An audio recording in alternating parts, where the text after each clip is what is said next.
But then, when the laugh struck Mallare, there was curious mutiny. They went away. The little Mallares who worshipped me went away, all but one, the dumb one. Yes, I write of him again. He came to me then, and his tears were more horrible than the scream I had heard. His weeping came too close. His weeping grew too loud. His arms embraced me, and I held his face too close to mine, and my name rose from his lips. I was alone with him, and my fingers fought with his throat. This blubberer who has followed me home in the snow, yes, this insufferable melancholiac who rained his tears into my heaven, Mallare would have killed him, but he was too sly. He slipped away and sprawled around the room. He beat his hands against the walls and tore his hair. I followed, watching him and coaxing him to come close once more. I smiled at him to come near again, but no, he avoided me. He stood against the curtains, facing me and pointing his finger at me. His mouth was open, but no sound came from it. There was only the noise of my phantom laughing. He stood pointing, and I watched my name come like a dead shout from his lips. His throat was alive with my name. Mallare, it said. I smiled at him, and I worshipped aloud so that he might hear. I whispered to him to come close, this lugubrious blasphemer who wears my name in his throat. But his face grew white. His arms dropped, and he leaned against the curtains. His eyes closed, and he fell. The indifferent one remained. The smile of Mallare remained contemplating the prostrate ones. The couch was still alive, but it was dark. Her outline was already disintegrating. Goliath's fingers stared from her back.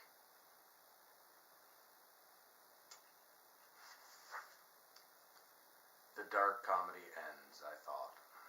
My phantom dissolves into suicidal orgasm, and the little monster beneath her collapses amid two sudden memories. Finis. The revenge that I so cleverly manipulated is accomplished, and now Mallare disgorges a hallucination, becoming too nauseous. I have fouled this pretty one so that my senses might abandon her, and see, they whimper under me.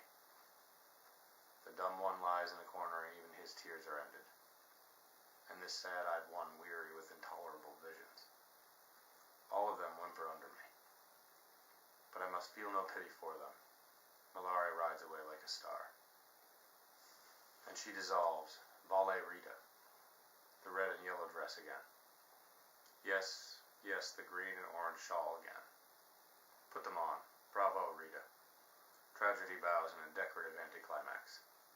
Little one, Mallare banishes thee from his heaven, where thou becamest too intimate, because thou sought to seduce him, his worshippers. Valle. Mallare disgorges thee. Spit not at me, little one, for I am only a smile. Spit at this dumb one, this blubberer, who has forgotten himself in a new sleep. And Goliath weeps. She is gone, and his madness regrets her vanishing. He sits by day and watches out the window. At night, I have found him staring at the couch where he lay with my shadow. He kneels beside it with his grotesque arm flung out, embracing memories. His madness flatters me, yet it is a thing to be studied. His eyes are insane. They roll continually in their sockets. He beats himself, knocking his fists against his head, and I have discovered him on the floor doubled up, his head buried in his arms. He does not hear me, but remains while I move around, immobile as an idol. Yes, little Goliath is mad, but he cannot recover the illusion whose memory haunts his dark soul. He suffers. He beats his head and tears, and his tears are futile. For she was mine. Mallare created her. Mallare destroyed her. There is a temptation at times to return her. Not to Mallare, but to this poor dwarf who expires under his grief. I am tempted by his madness. Goliath has found no god in his black heaven. I would be his god to create for him as I may for myself, but I am wary of such altruism. He is still my servant and looks after me, but my smile watches him with caution. His eyes roll too much. Since I rid myself of her, there has been no mutiny. I sit and contemplate problems that have grown too simple for me. And when I'm bored with studying Goliath's madness, I divert myself with my friend, the lodge brother, a baffling imbecile who withholds himself slyly. I have not yet come to an understanding with him. There are too few facts to go on. He is silent, he weeps. My name sleeps forever on his lips, and once he babbled to me of blood on my hands. These are the only realities that form a key to him. His presence remains a discomfort.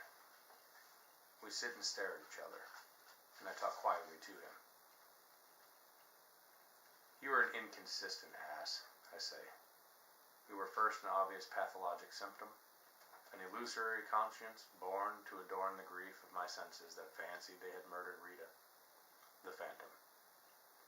But then, when you found her alive, what did you do? Did you vanish as in all logic you should? For Rita was not murdered, and therefore where is the necessity of a conscience to celebrate her crime? But you remained and grew more dolorous. Then you are something else. I suspect you of being the adroit ambassador the madmen have sent into my heaven to plead their cause. Yet why do you not plead?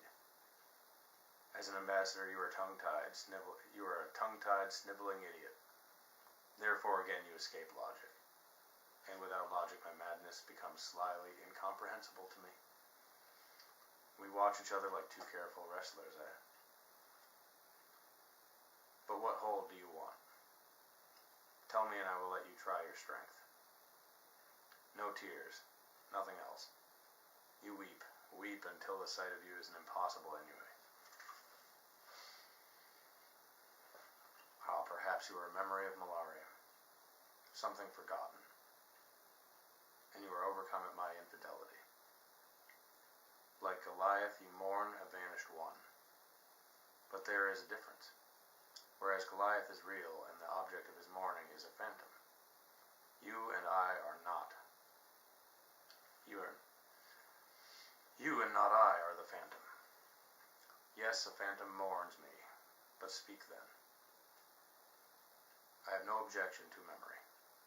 Let me hear what this is all about, and I will admit what you say. I will admit it all beforehand.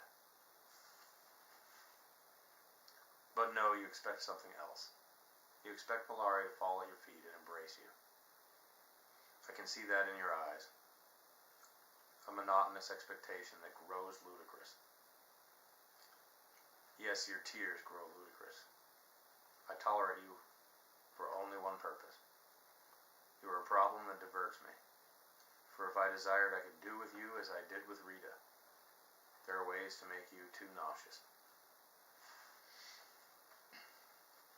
Yes, I might invent another hate for myself.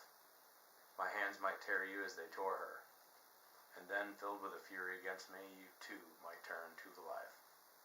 He is still mad, my dwarf, and susceptible to the phantoms I send him. Do you want to go with him, as she did? Aha, you wince. Remember then that Mallare has in his power to send you to his dwarf, to make you take her place over his terrible body. And Mallare will do this if you annoy him too much. And then, sickened with you as he was with her, he will disgorge another shadow. Let us be frank about this. I warn you.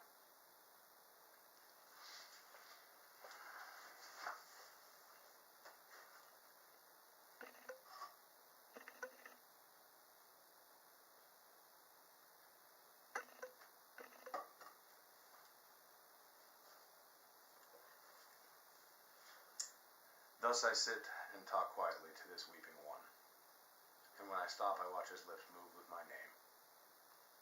Mallare, they say. This is his only answer to my overtures, but I will win him over. He will come close to my smile and kneel finally before me. He will confess who he is and what my name means. I grow tired. Goliath stands by his shrine and weeps. He waits beside a couch as if it were another Mallare able to give birth to a phantom. Poor dwarf, unlike Mallare, he has not learned that suffering is an illusion, that couches and Medusas are illusions. Unlike Mallare, there is no smile hanging, its star above him. Sleep comes, a forgotten world, babbles with shadows outside my windows. It is time to say good night to my friend, the lodge brother. Turn your tears to the cold moon, my friend. Mallare goes away, far away, into a house where he is alone.